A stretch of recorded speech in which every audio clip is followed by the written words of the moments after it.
welcome to this edition of Monday Morning Musing.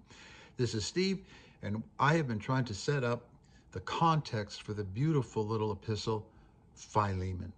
And we're going to actually begin the second half of this series, and we're actually going to look at the text and go verse by verse through the text.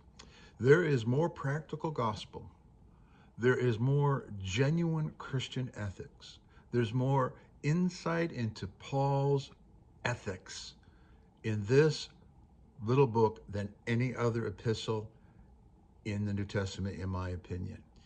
If someone from Mars came to Earth and asked me to explain in 10 minutes or less what it means to be a follower of Jesus, I would lead them to the book of Philemon. That's how valuable I feel this book is. And I am going to do my best to try to persuade you of that also. As believers, we're prone to want to argue about esoteric and rhetorical things. This book, and by the way, I don't know anybody, liberal, conservative, deconstructionist, who challenges the authenticity of this letter. This is Paul the Apostle, no doubt. And so this is a nuts and bolts letter. This is a letter about real people with real problems, with real risk, with real danger, with real implications, and an opportunity to see in action the ethics of Paul the Apostle, representing Jesus on earth in a community of faith. Now, because it's just such a short little letter, I am going to read the whole thing. And I normally don't do that, but I'm going to be reading from David Bentley Hart's New Testament translation. I particularly like this one, not making any statement one way or the other than I do like the way he handles the text most of the time. And I'm just going to read it, and I'm going to try to put some inflection where I think inflection belongs, to try to bring this alive a little bit for you. And this might be all we do in this episode today. Here we go. Paul, a prisoner of the Anointed One Jesus, and brother Timothy, to Philemon, a man beloved to us and a fellow worker with us, and to sister Epithia, and to Archippus, our fellow soldier, and to the assembly that is in your house.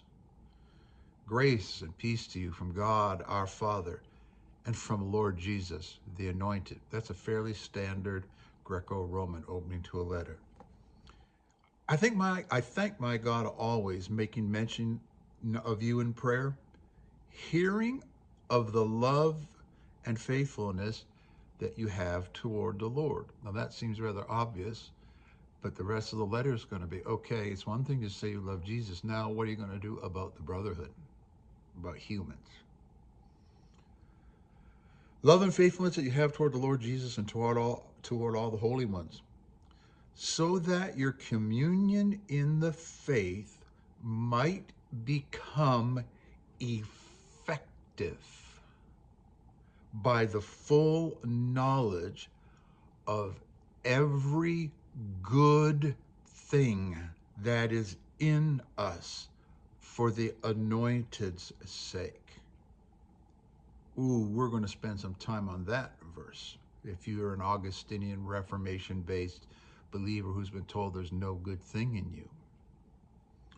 For I have had a great deal of joy and comfort over your love, brother, because my inward parts and the parts of the holy ones have been refreshed by you. Therefore, even though in the Anointed One I have plenty of confidence in commanding the proper thing from you, but for love's sake, I instead beseech you. Being such as I am, an old man, Paul, and now a prisoner of the Anointed One, Jesus, I implore you, regarding my child, Onesimus, who I begot in my chains, someone who is formerly useless to you, but who is now of use to you and me. And that's there's a play of words on there. There's a pun going on that you can't get in English. Who I have sent back to you, him, which to say what is innermost to me.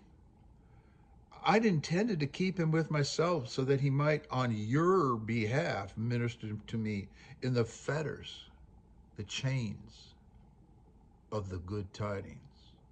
When's the last time you heard a gospel message and the glad tidings being referred to chains? I'm going to talk about that. But I was unwilling to do anything without your consent, so that your goodness might not be a result of compulsion, but something voluntary. For perhaps it's for this reason that he departed for an hour, so that in return you might have him for the ages, otherwise eternally, age upon age, unchanging, into time and outside of time. No longer as a slave, but something beyond a slave, a beloved brother. To me especially, but how much more so to you, both in the flesh and in the Lord. Two different kingdoms. Therefore, if you hold me to be a companion, welcome him as you would me. And if he in any way has wronged you or is indebted to you, reckon it to me. Put it on my account. I, Paul, have written it, this letter, with my own hand. I will repay. But not to mention that you're indebted to me for your very self. Yes, brother, let me have from you a benefit in the Lord. Refresh my inward parts in the anointed. I write to you confident of your compliance, knowing that you will do even more than I say. Now, at the same time, moreover, prepare a lodging for me, for I hope that by your prayers I shall be graciously granted to you. Epaphras, my fellow captive in the Anointed One Jesus, greets you, as do Mark, Aristarchus, Demas, and Luke, my fellow workers. The grace of the Lord Jesus, the Anointed, be with your spirit. And I just want to wrap up this session by pointing out something interesting that I cannot go into. But two of the gospel authors are referenced by Paul in this letter as fellow workers. There's a lot of goofy teaching out there that puts Paul against Jesus or Paul against the Gospels. And here, two authors of the Gospel, we have proof that they knew Paul, they were with Paul, they worked with Paul. My fellow workers. So all that Facebook nonsense that you may be seeing about how Paul is the great Antichrist and we just need to listen to the teaching of Jesus. And Paul betrayed the Gospels and nonsense. That little passage has some pretty profound Bible criticism implications. So that's it for today. I just wanted to read it, get it out there, and we'll pick up the next time we're together.